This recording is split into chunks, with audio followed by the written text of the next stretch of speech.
Yine Moskva etleme Türkmen etlemeden işleyen yerleri. Bugün April ayının 6'sı 2025 yıl. Elhamdülillah bugün hem gariye ya da şükür Allah'a döneyim.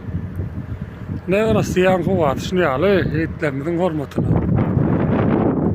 O hiç yıl gar koyamak, hiç yıl Rusya'da işler demedi, peronlemedi, tonku doğru koyamak diyancı etlemeden hormatına. Allah'tan şeylik vardı, işler ediyen Araplar inşallah yerine koştun. Yani başkalarına.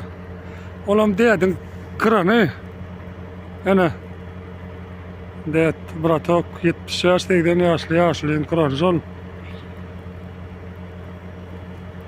Ay garadı ne de. Sarı kıran. Onun sağ tarafını gar batıttır. Mumu gar diyecek kol yanına. Onot. Da şükür Allah'a döneyim. İşlemede uğruna. Vaat yerden saat 9'dan işleye 10 Türkmenistan'na. Yani 10 yerden işleye 10 mınt. Yiğitlerine.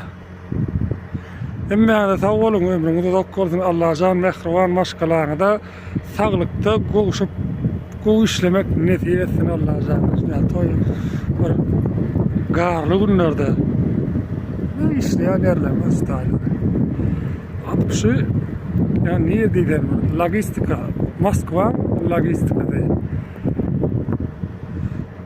Moskva şakar da mumuşun yani işlerini doğruna olsun Allah can göreceğiniz gibi olsun sağa çıklanların arasına tağaman koğuşmağı nesip etsin ve güler yediler şolar gülüşüp oturmak gülüşüp işlemek şolar arasında olmak nesip etsin inşallah.